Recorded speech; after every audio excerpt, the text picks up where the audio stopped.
ด้านตรวจวัดสายตาจะมองใกล้มองไกลแว่นตาก็มีเลนส์เปลี่ยนสีได้ทุกรุ่นทุกแบบแว่นตากันแดดเขาก็มีนะโห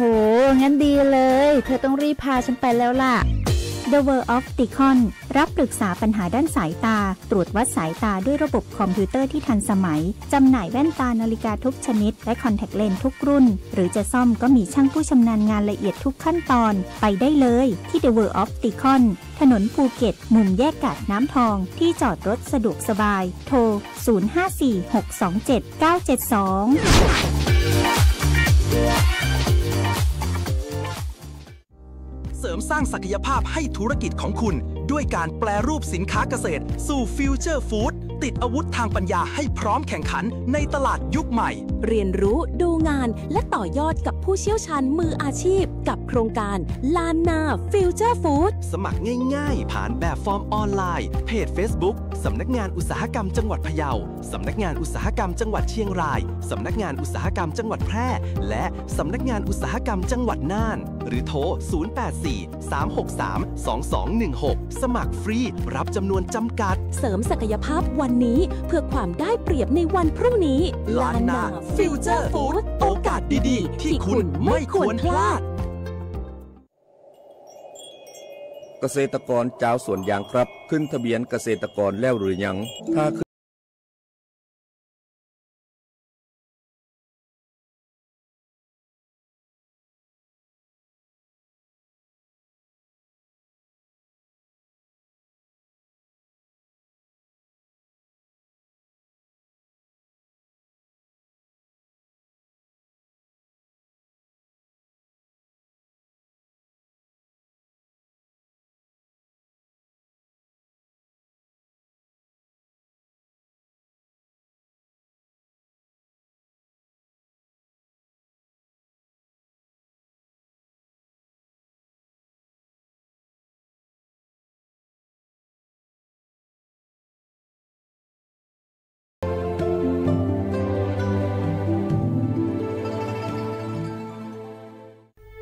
พระบาทสมเด็จพระเจ้าอยู่หัวทรงพระกรุณาโปรดเกล้าโปรดกระหม่อมพระราชทานผ้าพระกฐินตามที่กรมประชาสัมพันธ์ขอพระราชทานไปทอดถวายยังวัดพระสิงห์จังหวัดเชียงรายในวันเสาร์ที่ 25 ตุลาคมนี้เวลา 9:30 น.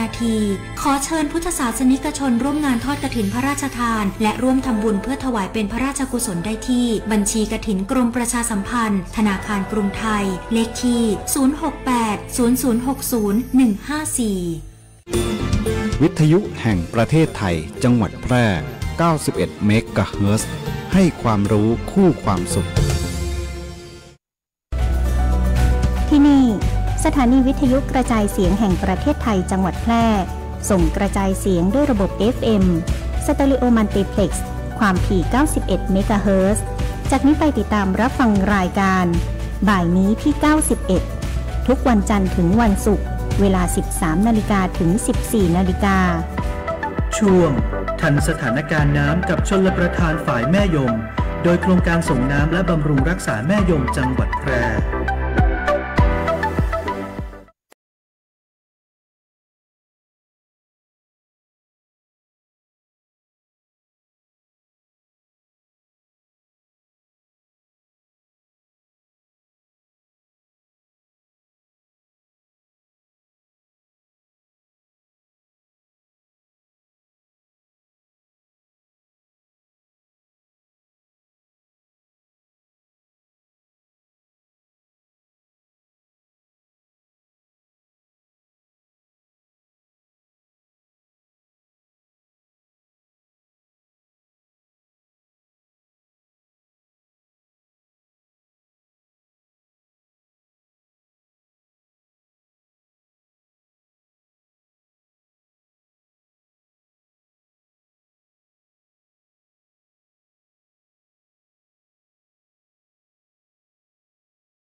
ขอต้อนรับคุณผู้ฟังทุกท่านเข้าสู่ช่วงของรายการบ่ายนี้ที่91นะคะในช่วงของทันสถานการณ์น้ำกับชลประทานฝ่ายแม่ยมค่ะก็อยู่กับดิฉันพิรุณพรแสงสร้อยเป็นประจำเนาะในวันพฤหัสบดีนะคะก็จะรับหน้าที่ดำเนินรายการทันสถานการณ์น้ำกับชลประทานฝ่ายแม่ยมนะคะเจอกันวันนี้เนาะพฤหัสบดีที่16ตุลาคมพุทธศักราช2568ค่ะก็บรรยากาศข้างนอกก็ครึ้มฟ้าครึ้มฝนเนาะเมื่อวานมีฝนตกลงมาเยอะเลยนะคะคุณผู้ฟังแล้วก็เมื่อวานนี้เนาะประเพณีกินสลากหลวงเมืองแป้นะคะก็ผ่านพ้นไปได้ด้วยดีเนาะถึงแม้ว่าจะชุ่มฉ่ำกันไปนะเมื่อวานนี้นะคะก็เปียกทั้งพระทั้งเนรนะเปียกทั้งคณะศรัทธานะคุณฟังเนาะชุ่มเย็นกันไปนะคะกับการทำบุญใหญ่นะคะของเมืองแพร่เนาะกินสลากหลวงเมืองแพร่ก็เป็นประเพณีที่สำคัญที่จัดขึ้นเป็นประจำทุกปีนะคะปีหน้าก็เจอกันใหม่นะคุณผู้ฟังเนาะ1 ปีมี1 ครั้งนะคะทันสถานการณ์น้ำกับชลประทานฝ่ายแม่ยมก็อยู่เป็นเพื่อนคุณผู้ฟัง1 ชั่วโมงตรงนี้นะคะพร้อมกับข้อมูลข่าวสารสาระดีๆที่เป็นประโยชน์ก็จะนำมาพูดคุยนำมาฝากกันเนาะเมื่อวานนี้นะคะนายชัยวัฒน์กำทองผู้อำนวยการโครงการส่งน้ำบำรุงรักษาแม่ยมก็พร้อมด้วยหัวหน้าฝ่ายแล้วก็เจ้าหน้าที่ผู้ที่เกี่ยวข้องนะคะร่วมกับเจ้าหน้าที่การรถไฟแห่งประเทศไทยก็เข้าร่วมประชุมการขออนุญาตเข้าพื้นที่ราชพัสดุในการครอบครองของกรมชลประทานนะคะในการก่อสร้างสะพานรถไฟแล้วก็งานก่อสร้างอื่นๆในโครงการก่อสร้างทางรถไฟสายเด่นชัยเชียงรายเชียงของนะคะสัญญาที่1ก็คือช่วงของเด่นชัยงาวเนาะเป็นการหารือการขออนุญาตเข้าพื้นที่ราชพัสดุเพื่อให้การดำเนินงานในการขอใช้พื้นที่เนี่ยก็เป็นไปด้วยความเรียบร้อยตามระเบียบนะคะของกรมชลประทานนะคะประชุมกันที่ห้องประชุม1ชั้น3นะคะโครงการส่งน้ำบำรุงรักษาแม่ยมตำบลนาจักอำเภอเมืองแพร่จังหวัดแพร่นะคะก็เปลี่ยนท่านผอ.แล้วนะคะสำหรับโครงการส่งน้ำและบำรุงรักษาแม่ยมนะคะขณะนี้ก็เป็นท่านชัยวัฒน์กำทองนะคะผู้อำนวยการโครงการส่งน้ำบำรุงรักษาแม่ยมนะคะก็จะมาดำเนินการเนาะปฏิบัติงานต่อนะคะแล้วก็นะคะทางด้านของโครงการส่งน้ำบำรุงรักษาแม่ยมนะคะก็ส่งเจ้าหน้าที่ลงไปติดตามนะคะการทำงานนะคะเรื่องของความก้าวหน้าในการก่อสร้างโครงการปรับปรุงอาคารบังคับน้ำนะคะคลอง 3R LMC นะคะกิโลเมตรที่760นะคะก็พร้อมกับระบบของการกระจายน้ำนะคะที่โรงเรียนวังฟ่อนวิทยาวัดสันปุศรีตำบลหัวเมืองอำเภอ2จังหวัดแพร่ค่ะติดตามความก้าวหน้าเนาะรับทราบปัญหาอุปสรรคก็จะได้ทำงานให้เป็นไปด้วยความเรียบร้อยนะคะ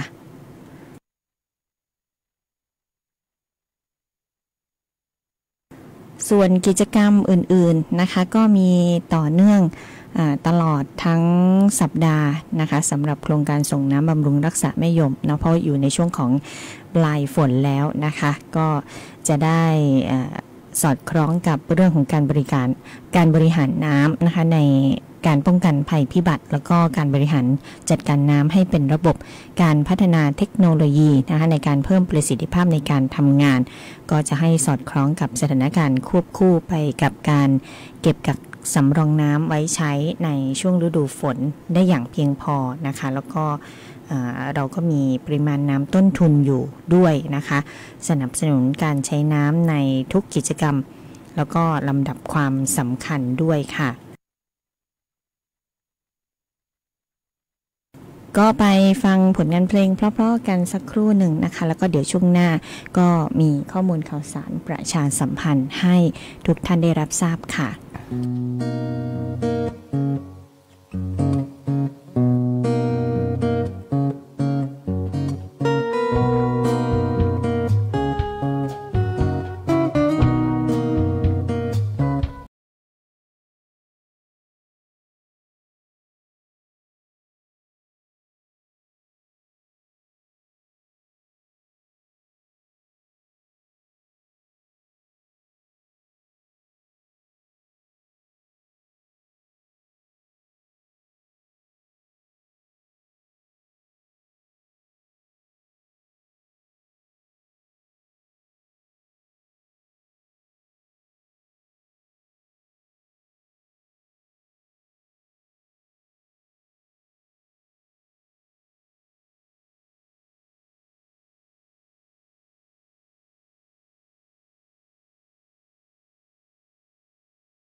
เดินไปกับเธอเดินไปกับเธอ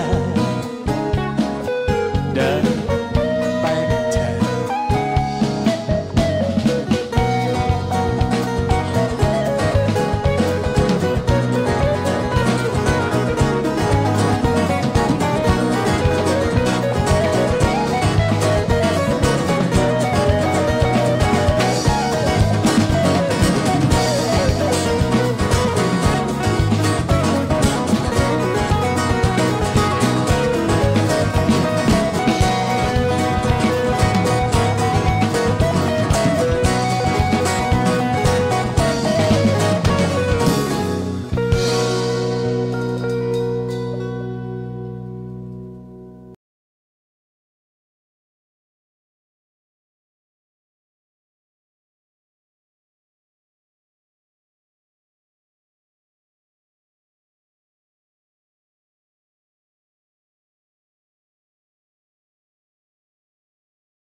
ยามบ่ายแบบนี้เนาะ 13:25 นาทีนะคะ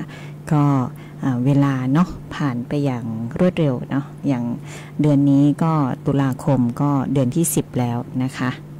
เหลืออีก2เดือน ก็จะหมดปีกันอีกแล้วนะคุณผู้ฟังเนาะแต่ว่าเดือนตุลาคมนี่ก็เป็นเดือนแห่งการเริ่มต้นปีงบประมาณนะคะสำหรับหน่วยงานทางภาครัฐเนาะก็จะมีกิจกรรม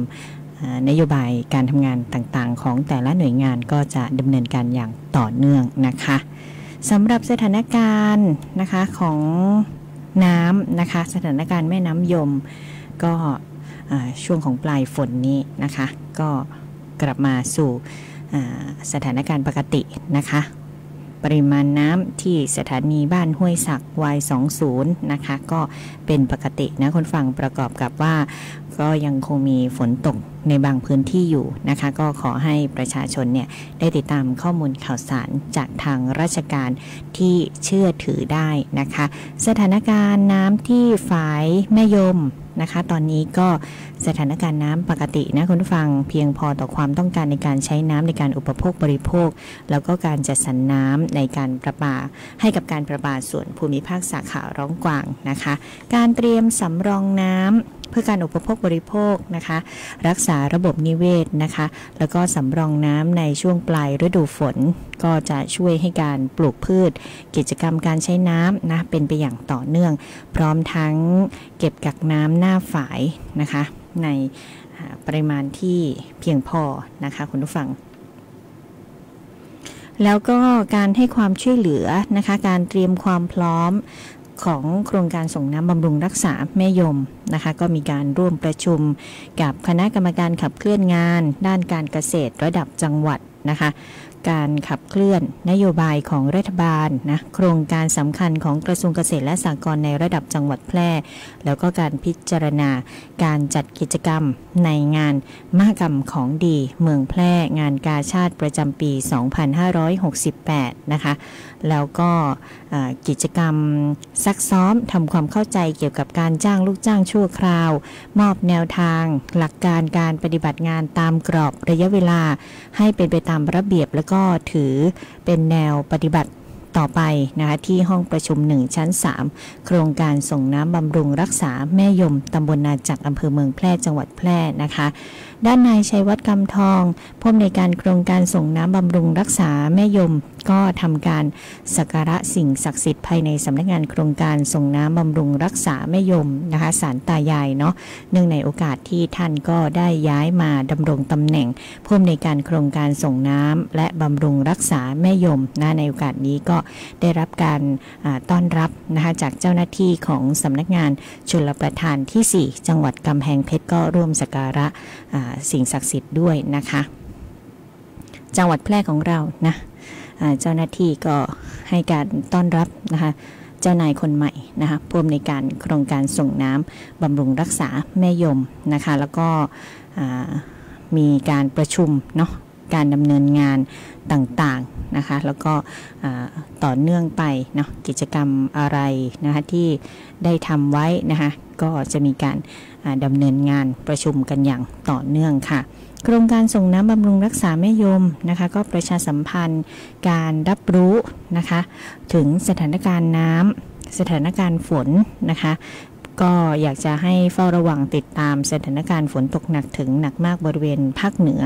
ตามประกาศของศูนย์อุตุนิยมวิทยานะคะแล้วก็ในการลงพื้นที่นะก็ไปตรวจวัดคุณภาพน้ำที่ฝ่ายแม่ยมอำเภอ2จังหวัดแพร่นะคะเป็นการเฝ้าระวังคุณภาพน้ำให้อยู่ในเกณฑ์คุณภาพน้ำของชลประทานที่กำหนดแล้วก็หาแนวทางในการปรับปรุงคุณภาพของน้ำในกรณีที่เกิดปัญหาด้านคุณภาพน้ำต่อไปนะคะสำหรับในการคาดหมายลักษณะอากาศเนาะในช่วง16ถึง20ตุลาคม2568ประเทศไทยตอนบนก็จะมีฝนลดลงนะคะแต่ว่ายังคงมีฝนฟ้าคะนองในบางแห่งอยู่เนาะเนื่องจากว่ามีร่องมรสุมก็เลื่อนลงมาพาดผ่านภาคใต้อ่าวไทยประกอบกับมรสุมตะวันตกเฉียงใต้ก็ยังคงพัดปกคลุมทะเลอันดามันภาคใต้ตอนล่างอ่าวไทยตอนล่างในขณะที่มีลมตะวันออกพัดนำความชื้นจากทะเลจีนใต้ก็เข้าปกคลุมประเทศไทยตอนบนเช่นกันนะคะก็ยังคงเฝ้าระวังกันอยู่เนาะติดตามสถานการณ์นะคุณฟังแต่ว่ามันอยู่ในช่วงของปลายฝนกันอยู่นะยังไม่หมดฝนไปสักทีเดียวนะคะคุณผู้ฟังด้านกรมชลประทานก็ขอความร่วมมือประชาชนนะคะใช้น้ำฝนเป็นหลักในการปลูกพืชแล้วก็ใช้น้ำชลประทานเสริมนะคะในกรณีที่มีฝนทิ้งช่วงเพื่อให้การบริหารจัดการน้ำเป็นไปอย่างมีประสิทธิภาพเพียงพอต่อการทำเกษตรในช่วงฤดูฝนก็ลดความเสี่ยงจากการขาดแคลนน้ำในช่วงของฝนทิ้งช่วงด้วยนะคะหากว่าเกษตรกรมีความต้องการน้ำหรือว่าแจ้งปัญหาเรื่องของการใช้น้ำก็สามารถที่จะประสานหัวหน้าหน่วยส่ง น้ำหรือที่ทำการส่งน้ำบำรุงรักษาในพื้นที่ได้นะคะแผนของการส่งน้ำในการปลูกพืชฤดูฝนเนาะเริ่มส่งน้ำมาตั้งแต่22ตุลาคมขออภัยค่ะ22มิถุนายนแล้วก็จะส่งน้ำไปจนถึง15พฤศจิกายน2568นะคะโดยปริมาณน้ำที่ส่งเข้าคลองซอยส่งน้ำสายใหญ่ทั้งฝั่งซ้ายฝั่งขวาก็จะเพิ่มปริมาณการส่งขึ้นตามลำดับเนื่องจากว่ามีงานก่อสร้างแล้วก็ปรับปรุงระบบชลประทานที่อยู่ระหว่างการดำเนินการให้แล้วเสร็จนะคะแล้วก็อยากจะให้ประชาชนเกษตรกรได้สำรองน้ำไว้ใช้ด้วยนะคะเดี๋ยวจะเข้าสู่หน้าหนาวนะคุณผู้ฟังก็อาจจะมีเรื่องของความแห้งแล้งอยู่บ้างนะคะใครที่พืชสวนไร่นาเนาะที่ต้องการจะปลูกพืชก็ให้ดูสภาพอากาศไปด้วยนะคะแล้วก็หลีกเลี่ยงผลผลิตที่ใช้น้ำมากนะคะพืชผลการเกษตรที่ใช้น้ำมากก็เน้นปลูกพืชที่ใช้น้ำน้อยนะคะเพื่อที่จะได้มีปริมาณน้ำเพียงพอนะคะเพราะว่าเดี๋ยวฤดูหนาวแล้วก็จะฤดูร้อนก็จะแห้งแล้งไปอีกนะคะก็อาจจะส่งผลกระทบเนาะต่อผลผลิตทางการเกษตรของประชาชนของเกษตรกรได้นะคะโครงการส่งน้ำบำรุงรักษาแม่ยมนะคะก็มีการเตรียมความพร้อมรับมือในทุกฤดูกาลนะคะตามข้อสั่งการของชลประทานอย่างเคร่งครัดนะคะฤดูฝนก็รับมือช่วงที่ฝนตกนะป้องกันอุทกภัยลดผลกระทบให้กับประชาชนนะคะหากคุณผู้ฟังประชาชนเนี่ยต้องการที่จะสอบถามเรื่องของน้ำหรือว่าเรื่องของการให้ความช่วยเหลือจากทางโครงการส่งน้ำบำรุงรักษาแม่ยมนะชลประทานนะคะก็สามารถโทรศัพท์สอบถามเพิ่มเติมได้ที่หมายเลขโทรศัพท์0545111356นะคะ0545111356โครงการส่งน้ำบำรุงรักษาแม่ยมจังหวัดแพร่ค่ะก็พร้อมให้บริการประชาชนพร้อมให้คำปรึกษาประชาชนนะคะสำนักงานตั้งอยู่นะคะที่หน้าสนามบินเนาะตำบลนาจักรนะคะคุณผู้ฟังก็ติดตามข้อมูลข่าวสารต่างๆกันได้ค่ะก็ไปฟังผลงานเพลงเพราะๆกันต่อค่ะ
ธนาคารอาคารสงเคราะห์มีโครงการสินเชื่อ Happy Home อัตราดอกเบี้ย5ปีแรก 3% ต่อปีระยะผ่อนชำระสูงสุดนาน40 ปีสำหรับคนที่จะซื้อบ้านห้องชุดคอนโดมิเนียมปลูกสร้างและซื้ออุปกรณ์หรือสิ่งอำนวยความสะดวกที่เกี่ยวกับบ้านที่อยู่อาศัยไม่เกิน3 ล้านบาทสนใจรับรหัสเข้าร่วมโครงการตั้งแต่วันนี้แบบง่ายๆเข้าไปที่แอปพลิเคชัน GSB Origin พร้อมสมัครล่า GSB บัตรดีแล้วคลิกที่เมนูบริการพิเศษรับรหัสพวกเรานำไปประกอบการยื่นขอสินเชื่อได้ทันทีและทำนิติกรรมภายใน30 ธันวาคม 2567 หรือโทรสอบถาม 054-621-490-5 ธนาคารอาคารสงเคราะห์ทำให้คนไทยมีบ้านสักบ้านคอยเราให้เข้าไปอยู่ดูแลผู้ใน1 วันเป็นระยะทางเท่าไหร่ที่คุณใช้ชีวิตอยู่บนท้องถนนแล้วถ้ารถชนคุณขับรถชนคนคุณเดินตัดหน้ารถคุณหักหลบรถชนคันอื่นโอ้ยวุ่นวายวุ่นวายจริงเลยไม่เป็นไรครับเพราะรถทุกคันต้องมีประกันภัยรถภาคบังคับหรือพรบคุ้มครองผู้ประสบภัยจากรถพุทธศักราช 2535 สถานการณ์ต่างๆก็ดีขึ้นคำเตือนหากไม่ทำมีโทษปรับไม่เกิน 10,000 บาทขับขี่ปลอดภัยอุ่นใจเมื่อมีพรบคปภ.สำนักงานคณะกรรมการกำกับและส่งเสริมการประกอบธุรกิจประกันภัยรัฐบาลกำชับหน่วยงานที่เกี่ยวข้องเตรียมรับมือสถานการณ์ภัยแล้งปีฟังข่าวทางการเขาบอกว่าปีนี้น้ำน้อยทางออกของชาวไร่ชาวนาเราตอนนี้ก็คงต้องงดทำนาปลังแล้วล่ะแม่จ๋าไม่เป็นไรพ่อจ๋าอย่างน้อยเราก็รู้และเข้าใจว่าสถานการณ์ตอนนี้เป็นยังไงจะได้เตรียมรับมือได้ทันว่าแต่เราจะปลูกอะไรดีล่ะที่มันทนแล้งใช้น้ำน้อยแต่ได้ผลผลิตดีแล้วก็ไม่ต้องดูแลมากนักหนูรู้ค่ะพืชทนแล้งที่คุณครูเคยสอนไว้ก็อย่างเช่นพริกคะน้าเห็ดฟางปอนตู้นึงคะพ่อจ๋าแม่จ๋าเก่งมากลูกอ๋ออย่างมะระจีนแตงกวาถั่วฝักยาวก็ได้เหมือนกันนะจ๊ะแล้วเราก็เอาฟางข้าวแกลบขี้เลื่อยหรือพลาสติกคลุมหน้าดินไว้เพื่อช่วยรักษาความชุ่มชื้นหรือจะใช้แบบระบบน้ำหยดก็น่าสนใจนะลดการใช้น้ำได้ดีเลยล่ะยอดเยี่ยมเลยกูดทัดใจลูกมากๆเลยค่ะเย้พืชทนแล้งปลูกได้ใช้น้ำน้อยรู้ภัยเข้าใจรับมือได้สำนักงานประชาสัมพันธ์ที่ 3 กรมประชาสัมพันธ์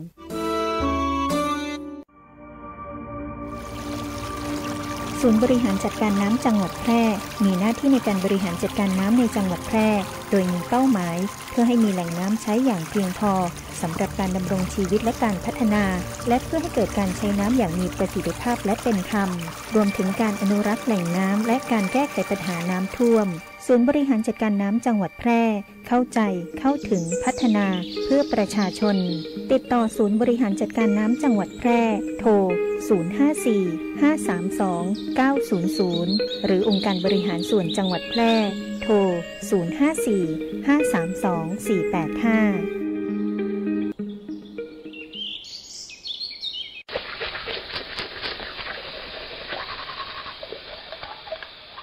เวลาแปรงฟันย่าอย่างบ่ปิดก๊อกน้ำเตอละลูกเฮ้ยเดี๋ยวนะป่อบ่เป็นหยังก้าเป็นก้าน้องหู้กอการแปรงฟันโดยที่ปล่อยให้น้ำไหลไปตัวเองยะเสียงน้ำ9 ลิตรต่อนาทีแต่ถ้าใจแก้วน้ำห้องน้ำวนปากขณะแปรงฟันจะใจน้ำเพียง1 ลิตรต่อนาทีต่ออันเนออ๋อนี่คือเทคนิคดีๆเพื่อการประหยัดน้ำแต่ก็ครับใจและเจ้าน้ำมีคุณค่าฮู้ฮักพัฒนาปวงประชาได้ประโยชน์ด้วยความห่วงใยสำนักงานประชาสัมพันธ์ตี 3 กรมประชาสัมพันธ์ครอบคลุมกว้างไกลสื่อสารฉับไวฟังสวทแพร่ FM 91 เมกะเฮิรตซ์กรมประชาสัมพันธ์สื่อรัฐพัฒนาคุณภาพชีวิตคนจังหวัดแพร่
12 นาทีนะคะเป็นเพื่อนคุณผู้ฟังทุกวันพฤหัสบดีแบบนี้กับทันสถานการณ์น้ำกับชลประทานฝ่ายแม่ยมนะคะทักทายพี่สุรีรัตน์กันด้วยนะคะขอบคุณที่ส่งสติกเกอร์กันเข้ามาแล้วก็คุณผู้ฟังที่ติดตามรับฟังรายการทุกท่านทุกช่องทางกันด้วยนะคะท้ายนี้นะประชาสัมพันธ์ทางกรมชลประทานนะคะก็มีการเดินหน้าหยุดเก็บบ่อยนะคะเร่งกำจัดผักตบชวาแล้วก็วัชพืชต่อเนื่องนะคะโดยกรมชลประทานนะคะมีการเร่งกำจัดวัชพืชแล้วก็ผักตบชวาที่กีดขวางทางน้ำในลำคลองแล้วก็แหล่งน้ำต่างๆทั่วประเทศนะคะเป็นการเพิ่มประสิทธิภาพของการระบายน้ำรองรับสถานการณ์น้ำหลากในช่วงของฤดูฝนหรือว่าพื้นที่ที่ดำเนินการนะตอนนี้ก็ดำเนินการไปแล้ว 40,000 ไร่หรือว่าประมาณ7 ล้านตันนะคะโดยเฉพาะในลุ่มน้ำเจ้าพระยาตอนล่างตั้งแต่จังหวัดชัยนาทจนถึงอ่าวไทยนะคะกรมชลประทานก็รับผิดชอบในการกำจัดวัชพืชในลำน้ำสายหลักนะคะแม่น้ำน้อยนะคะแม่น้ำท่าจีนนะแม่น้ำป่าสักแม่น้ำนครนายกนะคะแม่น้ำบางปะกงนะคะประตูระบายน้ำบรมธาตุชัยนาทนะคะก็เป็นในพื้นที่ของพระนครศรีอยุธยาชัยนาทสุพรรณบุรีนะคะพระนครศรีอยุธยาแล้วก็ตั้งแต่จังหวัดนครนายกนะถึงอ่าวไทยเนาะตอนนี้ก็มีการเร่งดำเนินการกันอยู่นะรวมไปถึง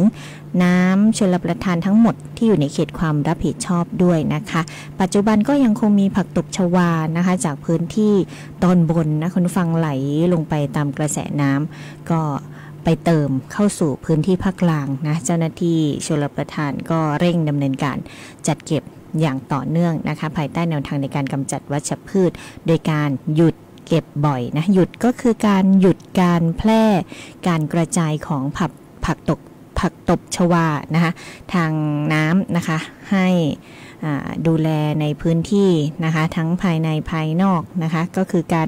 การใช้ทุ่นหรือว่าอาคารชลประทานเนี่ยในการสกัดกั้นเพื่อให้ง่ายต่อการจัดเก็บนะคะเก็บก็คือ